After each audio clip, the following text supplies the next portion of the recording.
Welcome back to Bleacher Talk. I'm Jordan Spurgeon alongside Claudia Collins, and we are about halfway through the season. Playoffs right around the corner. So much action happening. I know last week I had to miss some games. Claudia went up north to Snowflake and got to see some small town high school football. And things are really just shaping up. I think there's so many cool storylines across the state right now, Claudia, that it's a lot, but it's a lot of fun. It has been so much fun. And it was really cool kind of stepping out of the valley for a weekend and seeing what football looks like in the White Mountains. And it is different, let me tell you. I guess shameless plug to look at the package that I put together on what is Snowflake football. It's just honestly incredible. Such a generational team. I talked to the mayor, who is also the cross country coach, track coach, and the physical therapist for Snowflake sports. And it kind of reminds me, I was telling my mom, I was so excited about the story. And I was telling my mom, oh, like I talked to the mayor and he's this, and this. And she was like, that's like Schitt's Creek. It's like, I was like, it is kind of true. The mayor did everything. And that's kind of how I felt about this, but it was awesome. And I felt so welcome there. And, absolutely 100% chance I'll be going back to the White Mountains and maybe checking out Blue Ridge or another school in the future. But we do know that game resulted in a loss for the Lobos, which is also a loss for me. And Spurge, I believe you picked Snowflake as well. Bruce, he's here.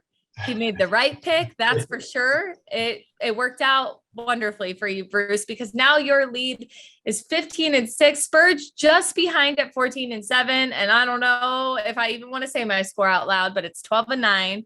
So I've got some progress to make, and hopefully we'll do that right now. So the first game that I want us to choose from is Hamilton at Basha, which is a Thursday game. Spurge, take it away. Yeah, Thursday night football, it's going to be big in the Valley. Truthfully, Kyler Murray and the Arizona Cardinals, potentially Taysom Hill and the Saints. Not too into that. Rock Chalowski and Damon Williams, sign me up. I will be on that sideline for that game. These are arguably two of the top quarterbacks in the state. Basha, maybe a little bit of a chip on their shoulder. The latest rankings, they came in at 5. Below Pinnacle is a team that they believe they are better than after Basha's coming off a loss to Liberty a couple weeks ago. So it's going to be an exciting game. I think this game could help determine who the teams are that are right behind Chandler and Liberty. And I think Basha might be the team to beat here. Hamilton's got a lot to prove too, but I think Basha is going to edge us out in a close game. I'm going to say 28-24. I like a close game, but Bruce, where do you stand on this one? Well, both teams are 5-1. Both teams are coming off bye weeks. Both teams are well coached by Zadefsky and McDonald at Hamilton and Basha, respectively. I just think that Basha definitely has a few more playmakers, though. I tell you what, in that game, Spurs, I'm really interested to see the matchup of Hamilton wide receiver Trey Spivey against Basha corner Cole Martin. I mean, that should be something that extra special to watch for, too. But at the end of the day, I'm a big Damon Williams fan, and I think he'll be a difference maker for Basha in this game. I don't expect it to be a blowout in any way, shape, or form. Both teams are, like I said, very well coached. So give me Basha 31, Hamilton 28. Yeah. I think I'm going to have to agree here. I'm going to start off with that. Basha feels like they just have the slight edge this season. I feel like they've been building up to this point, to this 2022 season for a couple of years now. And they've really built upon, their quarterback. Obviously, Cole Martin is a huge leader on the team. I do like this matchup of quarterbacks 100%, like Spurge pointed out. It's a tough decision because I think Hamilton has played a pretty tough schedule, and their only loss is to Bishop Gorman, who came in absolutely hungry for that win. And I thought, we all picked, I think, Bishop Gorman to win that game because of that. I think this game, it's Basha. They've been building for that this season, and they're building upon the reputation. And I think it's going to be a close one too. I'm going to go 28-24 for Basha. So I think we're yeah. All right. The next matchup is Westwood at Mesa. Bruce, what do you have on this game? Wow, I have to admit to a little bias here. I am a Westwood Warrior grad, so it's going to be hard for me not to pick my Warriors. But I think, and I want to give a major props to Brandon Large, the first-year head coach there. He's got the Warriors playing extremely well. They've won 2 in a row. I mean, did you see the game that Nikita McCrimmon turned in a couple of weeks ago up against Marana? And the final score was like a basketball score, 59-58. Are you kidding me?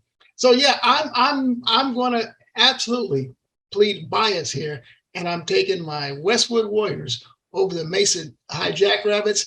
I'm going to take a score of 35 Westwood, 25 Mesa.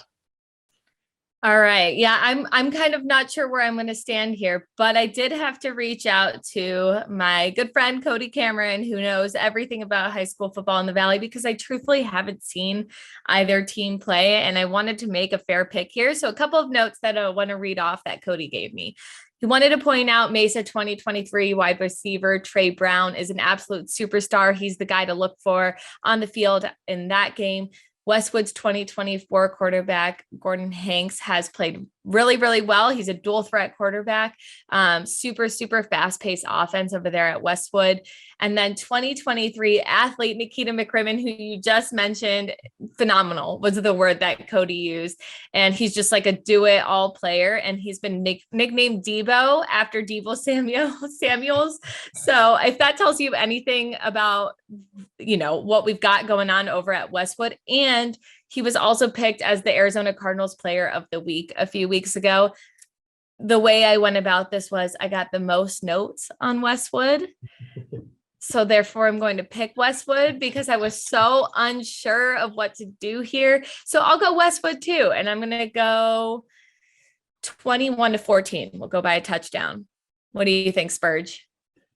I like the notes from Cody. That's awesome. I know you got to do what you got to do to make up some ground. So we're here for that. I respect it. Wow. All right. A little shade. It's all right. All right. Because you know a ton and Cody knows everything. That's how I'd shape it. Yes. There's a lot of knowledge, but Cody right now is just one of those, just knows everything. He's an encyclopedia. That's what I said. I said, thank you for being my encyclopedia.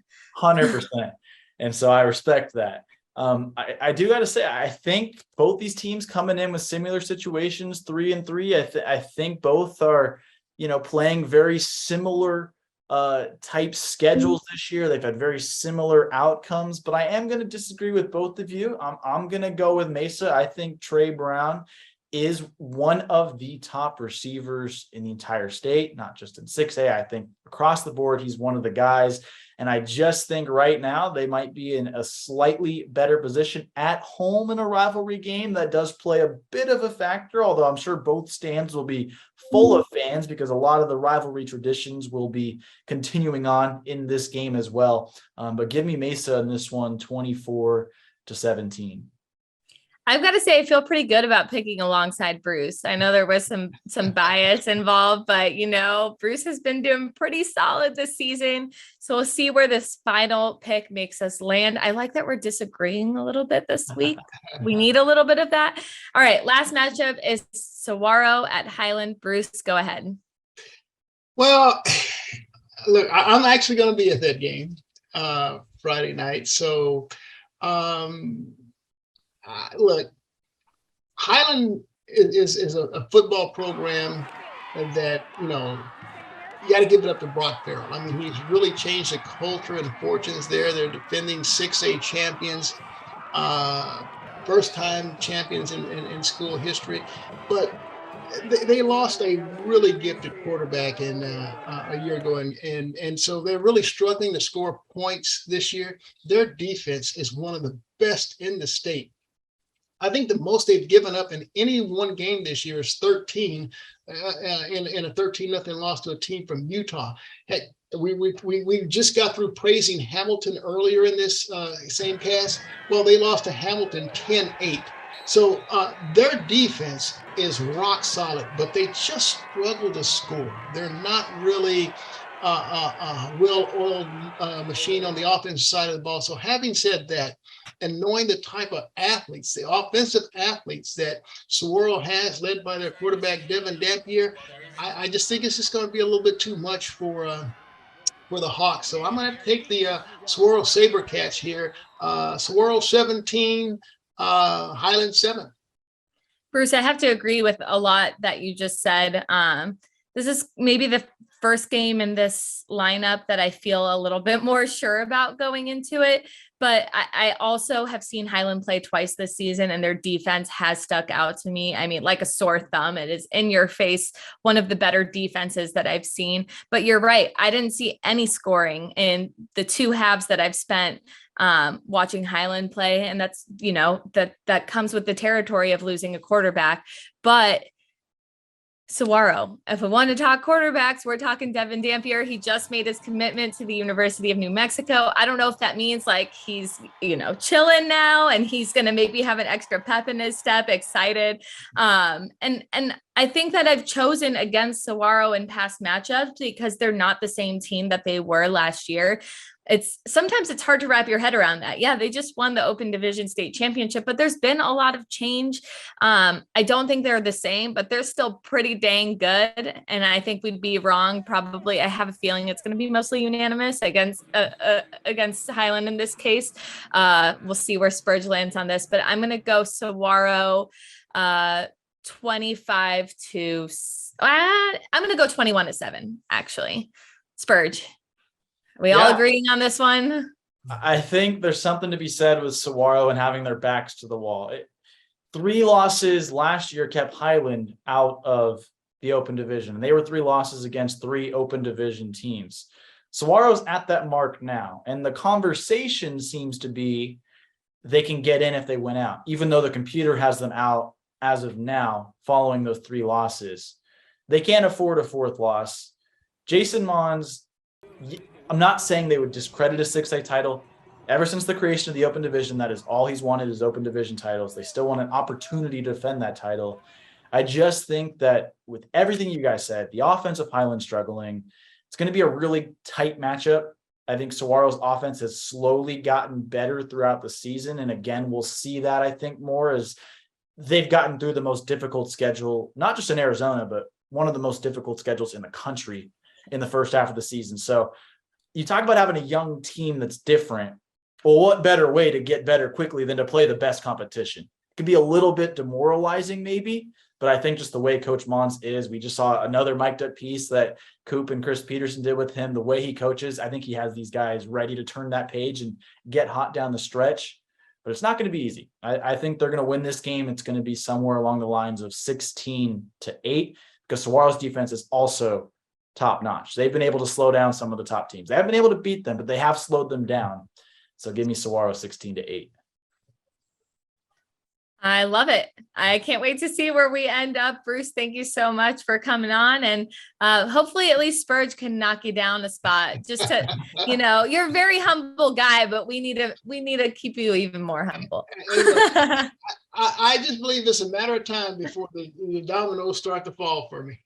Hey, we'll see. I don't know. You know your stuff. Thanks, Bruce, for coming on, and stick with us. We'll have more when we come back.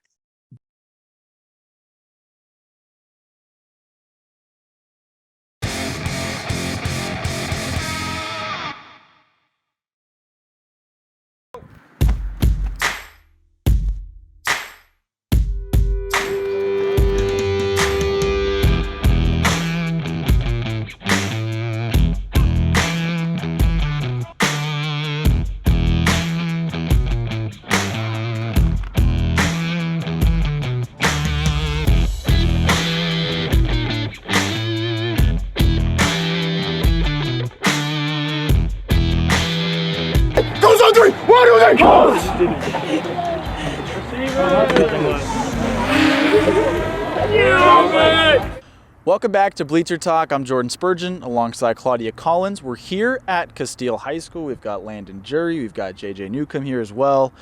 And guys, I got to start off. We were watching your practice, and you guys are one of the more vocal teams I've seen throughout practice. The energy's high. You guys are really talking to each other. Is that sort of something that's been focused on for a long time as you guys have been part of the culture here? Yeah, we came out slow last game, so this week we're really focusing on picking up energy and having it player drive the energy so the coaches don't have to motivate us. It's coming through us. It's not just vocal, though. Even in the post-game speeches, it was all about trash talk and how that kind of gets you guys going, okay, I can't say that I've ever been a big trash talker. So what is it about trash talking that really like helps like fuel a fire under you guys? I say like when the opponents are like trash talking you, I feel like that just builds your momentum, builds your energy, and makes you like come out even stronger, and just makes you want to go hit the other team even harder. We talked a little bit with JJ and Landon too about trash talking practice. We see a lot of that. Coaching staff, players who are some of the better ones. Yeah, it's a lot of fun. I mean, our coaching staff we have a lot of fun. We were just talking earlier, we could probably be out here for an hour without kids and just talk the whole time. Then you bring the kids out, they're talking, we're talking. We try to create an atmosphere here in an environment where people are learning, they're growing in the game, but also just having a lot of fun and sharpening each other's skills. All right, from your perspective though, what is it about trash talking, on the coach's side of things that really helps like motivate? It's really the relationship part, because we're able to just be who we are. And all our coaches are just, they don't try to be anybody different. They're authentically them out in the field, and they're real people, and they get to be who they are in the field. And the kids love it. I love it, as head coach, and I just want them to continue to be that person for them, so they know who's coaching them. Well, the next opponent is Perry, and then you follow that up with Hamilton. Two pretty big matchups on your schedule back to back. How do you approach? I know we got like a week by week mentality. That's always what we say. But how do you build upon each matchup and prepare for the next? We just lock it in every week. We take it day by day, just one game at a time, and we go just focus on Perry first week, and then next week we got Hamilton. So like we're just gonna take it day by day and just lock in on Perry first week, and then next week we got Hamilton. I want to go back to the trash talk too. Who's the best trash talker on the team? Yeah, probably Bryce Black. He's just got a lot of energy. He's just kind of just crazy dude. So. No hesitation there by There was a little angst in that too. You were like, yep, it's him. Also, Austin Young and Joe Malarski, we were given the tidbit by Brad Sesmat that they're like the biggest goofballs on the team. Would you agree, or do you have any others that you'd like to add into the mix? I go ahead and say Zeke Rodriguez. Yeah, probably Zeke. That dude's got so much energy. He's got too much energy, to be honest. You can never have too much energy in football. That doesn't feel right. In the locker room, though, it's too much. A little bit overboard. What is the locker room like before games? Are you guys blasting music? Are you more dialing in and blasting what are you playing? Yeah, I would say it's just we like to play Dreams and Nightmares usually before the game. So usually it's everyone just locking in there, getting hype in the locker room, and then we're ready to go to battle. For starters, I know coaches, you don't like to look into the rankings a little bit too much, but it's the highest y'all have been ranked in the Open so far. What does that maybe mean to your players, or does it kind of light a fire to bring it up another level? For us, we have so much work to do just from a fundamental standpoint that it kind of occupies our focus and just getting our stance right, our feet right, and catching the ball and tackling right. So we're so submersed in doing that right, and we'll see where we fall at the end of the season. What's different about this year's team compared to others you've had in the past? The energy and camaraderie. These kids, they listen to us coaches. They really believe in the philosophy, and they've created a culture that they wanted, and they're driving it themselves. And we're, just kind of guiding them along and helping them achieve the vision they want. What is the vision or the culture or the motto this season? Yeah, so the motto for them is apply to pressure. They want to focus on every game and bring the pressure themselves. They want to be the aggressor. And so we get a chance to teach and guide them through that, and it's a lot of fun for us coaches. Who would you say is like the biggest aggressor on the team? Oh wow, there's a few of them. On offense, Peyton Cornwell, our left guard, he's very, very aggressive, and he's bringing a lot of pressure. On the defensive side of the ball, you look at every single one of our defensive linemen, and Mason Ball, he's bringing a lot of physicality there, and our whole secondary done a great job too. So, for you, JJ, I know you hoop too, and you're pretty good. So, do you ever play some of the guys on the team and take them to school in that, even during season? I actually don't, because they all scared to play me, but I do play the guy behind the camera. Yeah. Which is his dad and the coach, we should probably say. Yeah, Coach Newcomb. He don't want the smoke. He still don't want it. When was the first time you beat him? First time? Oh, stop lying now. Stop lying. So never has behind the camera. See, I actually have. See, like, the camera, with the cameras off, bro, I did beat him. I have. So, we be going back and forth, so. Not true. Maybe in video games, because I just don't have time to play a lot of video games, But out on the court, I can still get him. Now, it's getting harder. It's getting a lot harder. I don't work out as much as he does. I do get a little workout in, but he's getting very, very quick. He's very He's very skilled in basketball, and he's very aggressive and very athletic. So it is really getting really, really tough, and my wife won't let me play him one-on-one very much anymore. But when you do, just a couple tricks that he's got some years to learn. I still got some old school tricks he doesn't know yet. I'm gonna keep those in my pocket. But if I play him one-on-one basketball, I'm pretty much recovering for 2 weeks afterwards. So. Do you have any hidden talents, like any other sports we like to dabble in, or anything that you know you'll beat JJ in for sure? I'm confident I beat anyone on the team in ping pong. Ping pong? Yeah. Okay.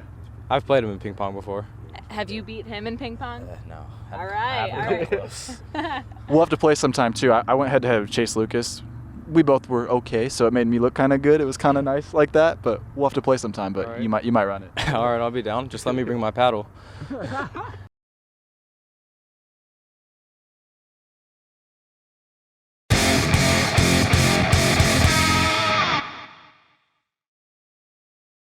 Hey everyone, welcome back to Bleacher Talk. I'm Claudia Collins. We've got Jordan Spurgeon and of course Eliab Gabai here with us. And we have our social spotlight segment where we dig through social media and find all of the biggest and best moments from the past week. And Eliab always delivers. So why don't we just get started? What's the first thing you want to highlight? Let's get right into it. This one is easy, folks. Shout out to Liberty. First time ever top 25 nationally. You love to see it. It is huge for Arizona football for a team like that to make such a step up and continue to step up every single year. Big for the program and big for the state. And from there, I was thinking we run a little bit into the open rankings. Just Chili and Zach Elvira posted it. And folks, I'm seeing people get mad at them over the rankings. Can we leave them alone, please? They're just the messengers. All right. No, keep bugging them. It's okay. Okay. All right. Stay in their Let's just keep it. It's fine. It's fine. You know what? They're our friends. Take it up with us. It's fine. But here are the open rankings. Everybody get a good look at it. So what are we thinking? Is it accurate? Is it not accurate? I'm trying to get what you're thinking, but also just a huge shout out to Liberty. Yeah, I'd say, at this point, it seems somewhat accurate. I think the biggest debate that I see that I don't know where I stand yet is that it's all 6A teams. I mean, at this point, you might as well make the open division like a 7A.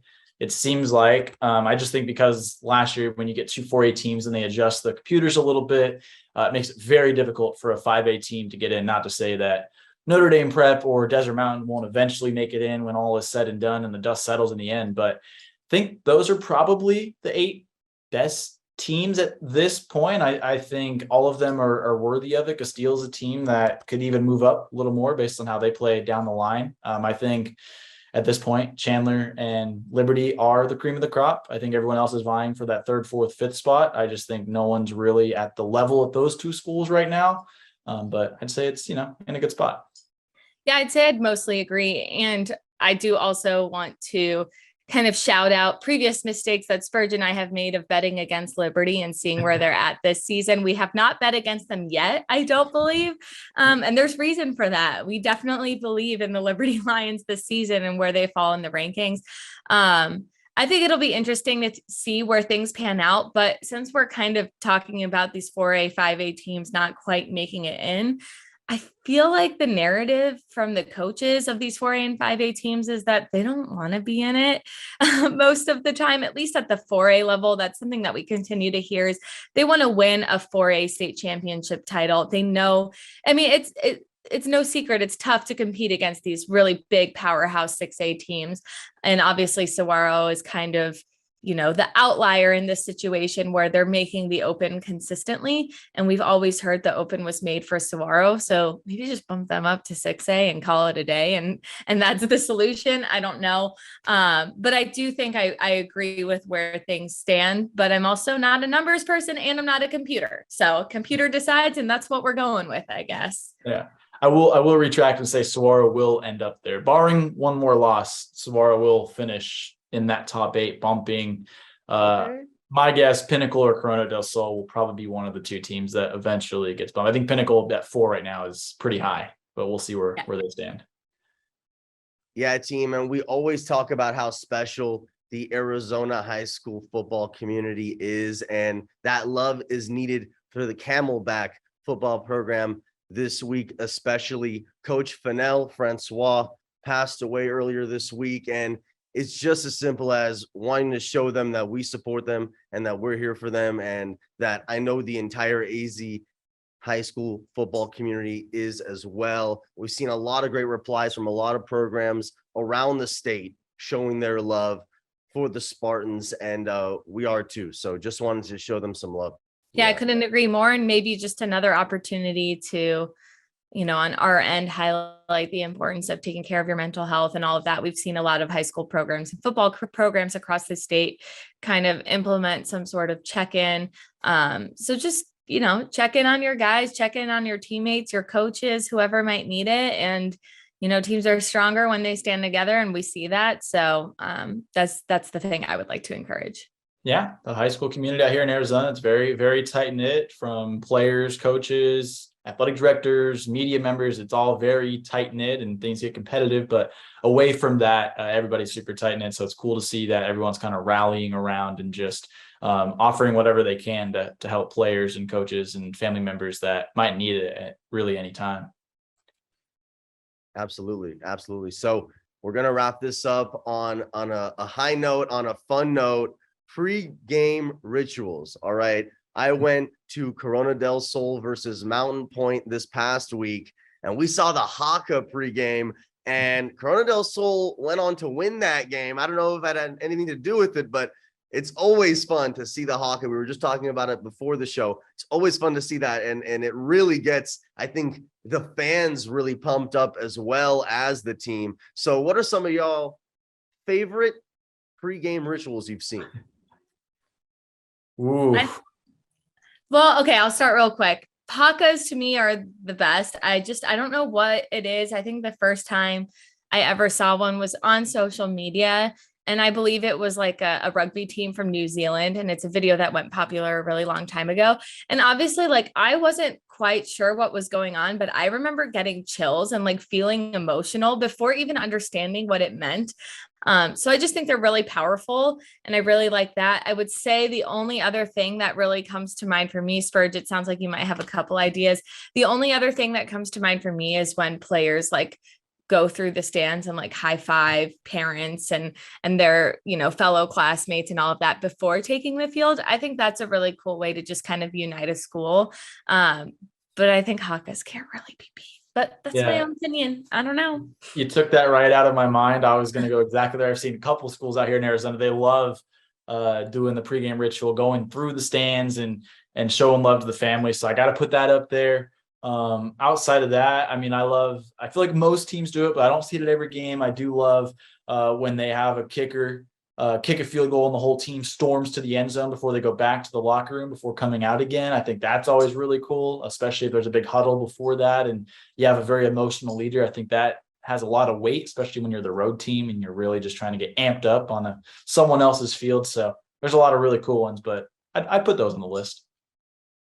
Yeah, I agree. I agree with both of those. I love the pregame huddles. I love the pregame huddles in one of the end zones where everyone is just, this is what they play for. This is what they work for all week, all the film, everything. And just a good old team break, classic and can never be beat as well. But that's all I got for Social Spotlight. We love it. Always love having you on our Social Spotlight. It's the perfect way to close out the show. Thank you guys so much for tuning into Bleacher Talk. We'll see you next week.